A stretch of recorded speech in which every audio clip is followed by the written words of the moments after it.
আল্লাহ তাআলার শুকরিয়া আদায় করি আবার আপনাদের সামনে দাঁড়াতে পেরেছি। আমি বলেছিলাম দুর্নীতিমুক্ত বাংলাদেশ ইনশাআল্লাহ সবাইকে নিয়ে আমরা গড়ব। দিচ্ছি বাংলাদেশ জামাত ইসলামী যদি আল্লাহ তাআলার মেহেরবানি এবং সরকার জনগণের ভালোবাসা নিয়ে সরকার গঠন করে, তাহলে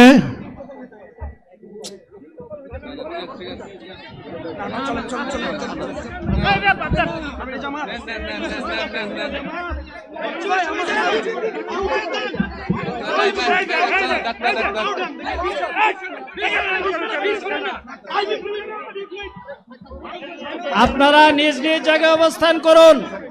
আমাদের স্বেচ্ছাসেবকগণ আছেন।